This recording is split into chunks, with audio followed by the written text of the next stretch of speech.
Hello and welcome to Exam Room Radio, brought to you by Golden State Orthopedics and Spine in beautiful Northern California. I'm Tommy Barton, the host of this podcast, which we're bringing to our patients to give a behind-the-scenes peek into the work of our orthopedic physicians with some wit and wisdom thrown in.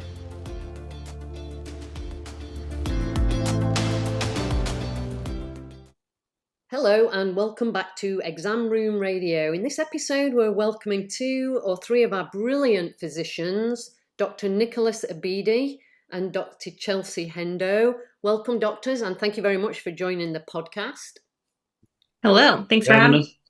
It's always interesting to hear how people were inspired to choose the careers that they chose, isn't it? Or what type of journey they took into their professions. So in today's show, we're going to hear from the doctors about their early experiences in orthopedics. Dr. Drs Abidi is an orthopedic surgeon and joint replacement specialist, focusing on problems of the lower extremity, including the hip, knee, and ankle. Dr. Abidi, what can you share about beginning your career in orthopedics? Thanks for having us. So I was really fascinated, number one, with mechanical things as a kid. I really enjoyed taking apart cars and toasters and microwaves and whatever else I get my hand on as a kid. I used to have my dad's car taken apart on Friday or Saturday and have it back together again by Sunday night so he could take it to work as a doctor. So my dad was a neurologist. My other uncle was a neurosurgeon. The other one was an orthopedic surgeon. And I thought about all their careers, and which one made me the happiest was fixing things with my hands, and I was pretty good at it. So I thought that's what I would go into. But so in particular, when I was effectively. Yeah, I liked engineering too. So I liked biomechanical engineering. But when I was at Penn, where Chelsea also trained, Dr. Hendow, and I used to go for rounds in the hospital as an orthopedic rotation. It was one of the first rotations I did during medical school. And actually, one of the first lectures we had during our first year in medical school. I really liked the orthopedic biology, the molecular biology of fracture healing. And so initially, I really liked oncology. I studied molecular genetics of growth factors in oncology, looking at oncogenes and genetic sequencing and how genes turned on and off. But there were a million people doing oncological research, and nobody was really translating that from immunology and oncology to orthopedic surgery. Oh. And so orthopedic surgery was wide open, and it combined my interest in fixing things with my desire to study molecular biology and cell biology. So I did time at the NIH. I was a Howard Hughes fellow during medical school at Penn. And I transitioned from PhD in immunology to going to the NIH instead. And so I really like the engineering and the molecular science quite a bit. And I like making people walk better. And my favorite rotation was watching Dr. Steinberg and Dr. Lotke walk down the ward at Penn at HUP when there was like a multi-room back then with like 20 patients in one room. And everybody stood up and they grabbed his hand and thanked him so much for letting him walk again. And I thought that was amazing. So, I mean, I really like that for adults, and I enjoy doing that for pediatrics as well. And so I combine that to be able to do hip, knee, and ankle, and I do all ages. But I really like making people walk better, basically, and I enjoy gait analysis and molecular genetics. Yeah, that's really interesting. I really can understand why you became an orthopedic surgeon with that background. So thank you for that. Dr. Hendow, what about your journey into orthopedics? Dr. Chelsea Hendow is an orthopedic surgeon specializing in spine surgery. That's right. Most of my interest in healthcare started with volunteer work in high school. I just liked a job where I could walk around, talk to people, help people, and healthcare seemed like a really direct way to do that. Mm-hmm. And then I had a really formative experience as a medical student where early on as a medical student, I got to watch a total hip replacement at HSS with a doctor named Dr. Figge. And he just really let me get in there and see what was going on. And for those who don't know, a hip replacement is one of, humankind and the medical community's best interventions we have to offer people. The only surgical intervention that has a better track record, I think, is cataract surgery. And so, getting to see this, a little bit barbaric, but really elegant surgery takes an hour or two, and then round on that patient later that day, and they were, happy as a clam walking around the ward. That was a really formative experience for me. So I also have sort of like my roots of interest in arthroplasty, like Dr. Abidi. And then as things go on, you start to sort of fracture into what your subspecialty is. So I still do hip surgery, and I did a very similar surgery to that first orthopedic surgery I saw today. But I also get to do spine surgery, which is great and unique because spine problems can be so debilitating, as a lot of people know. Yeah, thank you very much for that. That's inspiring to be able to be involved in a surgery and see that. So interesting. Thank you both. So next on our episode here is the Bay Area boo-boos. And, we're doing this podcast for patients. And so what is happening out there in the Bay Area? What kind of trouble have we been getting ourselves into? And I can see here we're being joined as well by Dr. Mensch. Welcome to the podcast episode, Dr. Mensch. Dr. Mensch is an orthopedic surgeon specializing in hand and upper extremity, including the hand, wrist, elbow, and shoulder. And we were just getting on to Bay Area boo-boos and asking what kind of trouble are people getting into here in the Bay Area. So let's start with you, Dr. Mensch. What kind of patients with what kinds of problems have you been seeing in the last few weeks? We've been hearing a lot of buzz about pickleball. Have you guys? That's actually one of the top ones I've been seeing. Pickleball is very popular over here in Santa Cruz, and many people have injuries from pickleball. And most of the time, it's from falling, not from necessarily overuse injuries. Yeah, you do see some tennis elbows, sure, but a lot of people are getting injuries with finger fractures and dislocations, or wrist fractures, commonly seen. So that's what I've been seeing a lot lately, and I think I attribute to the nice weather. The fog's kind of risen, so there's not as many foggy days, and the days are a bit longer with sun, even though the days are shorter as the fall comes along. There's more sunshine because the fog is kind of receding this time of year in October and September. Yeah. Is there anything that you could recommend regarding, what can people do or not do regarding what you're seeing with these pickleball injuries?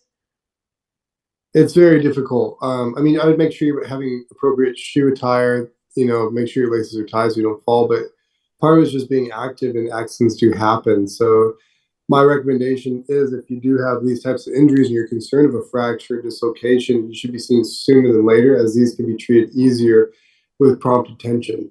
Yeah, for sure. Thank you very much. How about you, Dr. Abidi? What are you seeing in the exam room these days?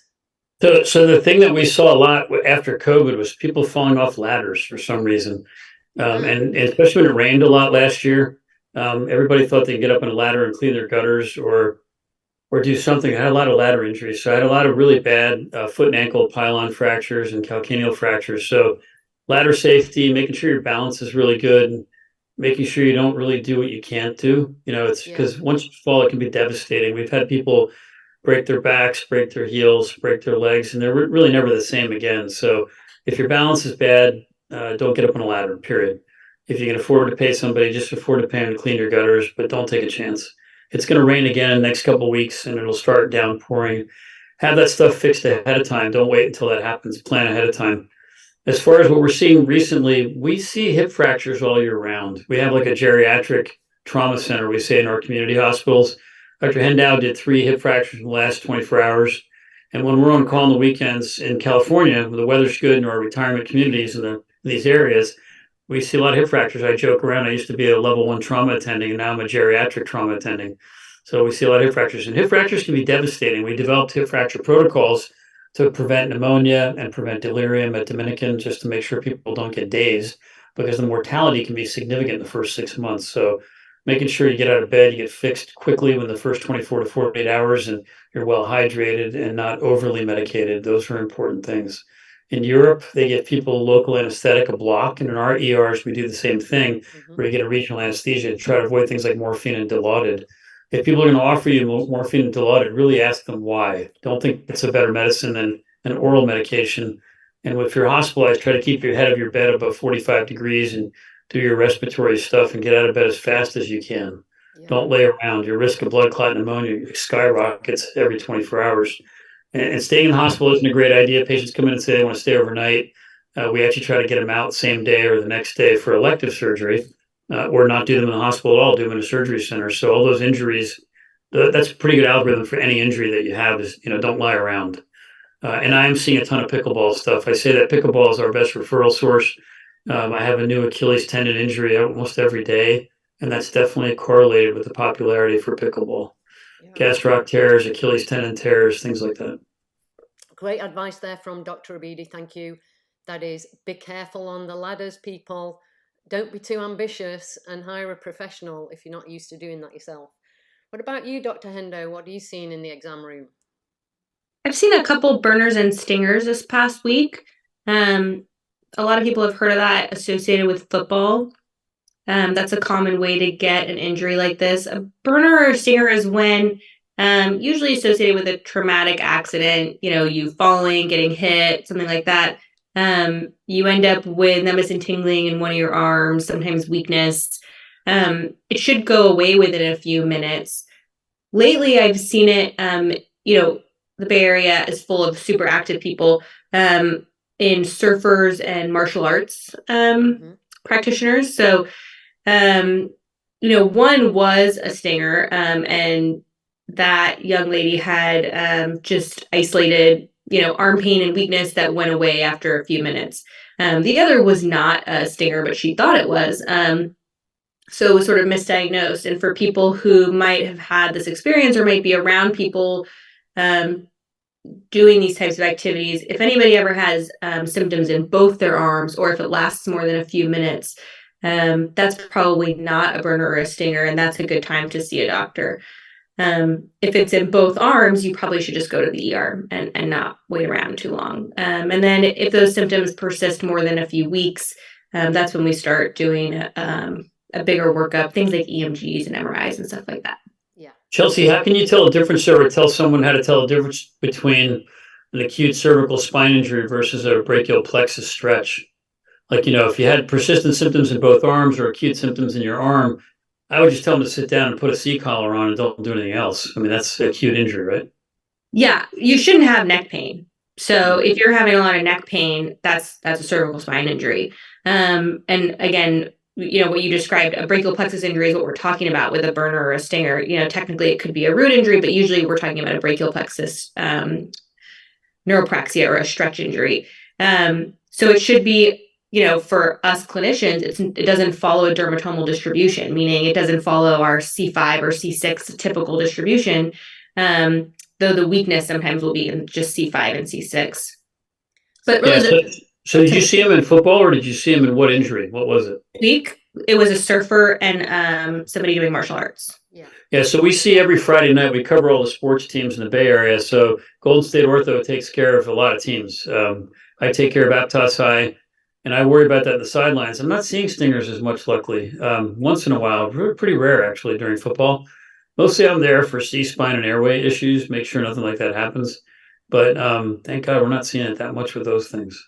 Yeah, they changed some of the rules, like most, especially with kids, they're not letting them like spear tackle. That's a big problem, because it really stretches the distance between your head and your shoulder, which is how you get a brachial plexus stretch injury. So if you're playing, recreationally, or like I said, doing any of the other activities, you just want to avoid doing things like that, things that are going to really stretch out your neck like that. That's a really important thing, is that during conditioning for the season, they work on neck strengthening for that reason, is to avoid that sudden whip. And the high school we take care of is famous for weight training to avoid that issue, which is great. That's probably why we don't see it that much now, is that school is awesome. So that's an important thing. That we used to see them a lot, honestly, and it was really sudden. There's a thing called USA Football. So for people who have kids and the coaches are trained by USA Football, it's heads up tackling. You got to see what you're tackling, and you don't put your head down ever, or duck down. That's really very important to remind people during the fall and football season to make sure they know about that USA Football techniques. Yeah, well, that's wonderful advice. Thank you very much, doctors, for that.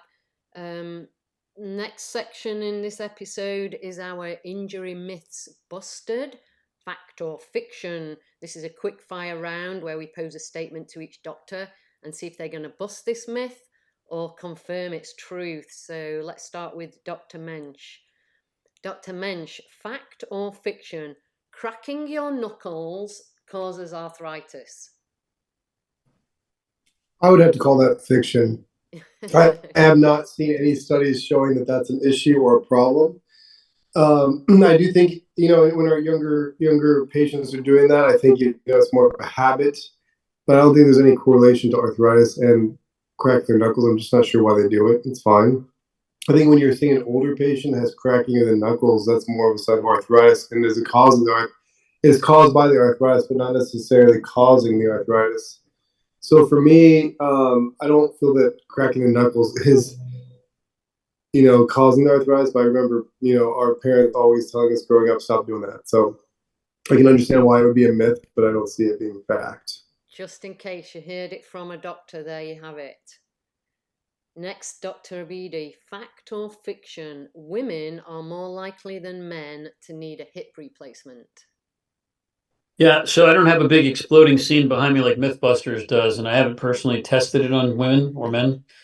So I don't have any data. I'm not sure I have appropriate data to say if there's a higher incidence. I can say that in our practice, we see that maybe due to osteoporosis, women have a slightly higher incidence. It used to be that it was due to developmental hip dysplasia, that women were more likely to have hip dysplasia from congenital reasons because they have hyperlaxity, and they tend to have that from birth, a risk factor. But men nowadays with pediatric sports have a really higher number of reconstructions. We're thinking because they were organized pediatric sports. So we're seeing both post-traumatic labral tears from ice hockey and baseball and football, and women really have from osteoporosis. Now we look at younger people. So again, younger people used to get it, developmental dysplasia risk factor in women. Now we're not seeing that. We're seeing younger men have replacements. So the median age is dropping, and that's, we think, due to organized sports. Hip replacement and knee replacement are supposed to increase by fourfold over the next couple of years by 2026. So knee replacements used to be something like 1.5 million or whatever per year. Now it's going to be like 3 million almost as we move forward. And then for hip replacement, it's going to go from 500,000 to about 1 million in the next 5-6 years. In China, it's like 8 million. Yeah, is this due to the population is aging? However, we're all staying kind of younger longer, right? We're all staying active or trying to stay active as long as we can. And is that one of the causes of this? Is that, these joints wear out, don't they, after a certain point in time? Mm-hmm. Yeah, we look at multi-factor and we look at multivariate analysis. Nobody can really come up with a good number. When they look at demographics for Medicare, they're thinking it's combination of morbid obesity. People are heavier, and also the pediatric sports. In terms of longevity, certainly that's going to be a factor because things do wear out logarithmically. When you look at longevity curves, even in a prosthesis, for instance, parts can last for 15 to 20 years. When we look at registry data from Australia, after 15 years, the curve starts to drop from 99% survival rate. So certainly your joints are going to be the same way. It's multifactorial. Your weight, frequency of usage, genetics. If your genes turn on for osteoarthritis at a certain age group, you're going to stop having that normal lubrication. But at the same time, we have 85-year-olds who are teaching skiing. And I just saw one yesterday, and one hip looks wonderful, and the other hip looks terrible because he had an accident a long time ago. But his other joints are in good shape. So actually, we say that motion is lotion. So sedentary lifestyle isn't good for anything. So, it's multifactorial. Aging, trauma, genetics, everything, obesity. Stay healthily active is a message from our doctors here. And Dr. Hendow, fact or fiction? Epidurals are only for pregnant women. That's another fiction. That's fiction. Well, I guess maybe a little bit of both. Fiction the epidural that a pregnant woman giving birth would get would be totally different than the kind people in my practice get. The epidural word just refers to the space, and that space is relatively large. It extends all the way from your brain down to your sacrum and your tailbone, and it's the space that encloses your nerves. So there's lots of stuff that can be done in the epidural space. One of the things that can be done is we can place anesthesia there to make childbirth more comfortable. So that's what people are referring to when they talk about pregnant women getting epidurals usually. And then when I talk to my patients about epidurals, that's one type of multiple types of injections that we can do for people with cervical, thoracic, or lumbar spine problems who are having predominantly arm or leg issues typically. So it usually involves injecting a steroid into the epidural space, again, that space including the nerves, to calm down the inflammation around the nerves, which is causing pain in the arms and legs. Probably one sort of sidebar offshoot fiction from that is that there are some kinds of steroid or epidural injections which can provide years of relief and other kinds only a few weeks. The truth is all the steroids probably last in your body or in your back for about 6 weeks. And then the question is just like, how long does it take for your body to become reinflamed? So that's why you hear some people say that they only need an injection every couple of years and other people need one every few months. It's not really related to the type of injection, it's more just related to that person. And the primary need for this is as an anti-inflammatory for pain management, is that right? Yeah, epidurals most often refer to it in the spine world, in the spine surgery or spine clinic world, refers to a steroid injection, epidural steroid injection, and steroids are sort of the original anti-inflammatory before we figured out that ibuprofen and Advil and all that kind of stuff works. So by injecting steroid right up next to the nerves, we can get a really potent anti-inflammatory response without making you take high dose oral steroids, which can have all kinds of other effects on your body. Yeah, clearly beneficial. Thank you very much, Doctor. And I actually have a bonus injury myth buster for Dr. Mensch here. Fact or fiction, Dr. Mensch, frozen shoulder will resolve on its own? I think oftentimes it can resolve on its own. I think it also depends on the patient and their level of pain tolerance and how active they are, just like Dr. Abidi was saying and Dr. Hendow. Patients who ambulate and work, actually doing a lot of activities can also improve just any joint health, and the frozen shoulder is a joint. So if patients don't move that joint, it just remains frozen or worsens, versus people who are very active trying to swim, surf, which is our patient population here in Santa Cruz and in the Bay Area. They usually tend to kind of do self-therapy and improve their symptoms. I think commonly for people who are very frozen with a lot of pain, which is what it first starts off with, is considerable pain, pretty abrupt. They get a cortisone injection from me because that will help them with their pain, help them facilitate therapy or activities they do on their own. But it all really depends on the severity of their symptoms and their activity level. But I do feel that some people do let that kind of resolve on their own. I think it is possible. So fact. What's clinically happening in the anatomy with the frozen shoulder? What's going on there? That's a great question. I think sometimes it could be traumatic. Sometimes they sustain an injury that kind of hurts the soft tissue. It can be post-surgical. People have like either, a rotator cuff repair, some sort of repair, arthroscopically or open, can cause a frozen shoulder. But most of the time it's idiopathic, which we don't know what the cause is, meaning we understand that the process is inflammation followed by scarring, but we don't know what the inciting effect is. People with a history of diabetes or thyroid have a higher risk, but that doesn't mean that's actually the cause. It's just a risk factor. Right. Well, great advice there. Thank you very much. And I think we have a clear message is that motion is an important part of healing. Wherever we can do that without pain. So, we encourage everybody to stay active and obviously reach out to us as your physicians if you have any concerns. That's all we've got time for in this episode. Thank you, doctors, for a super episode. Thank you, everyone, for listening. And we'll see you next time on Exam Room Radio.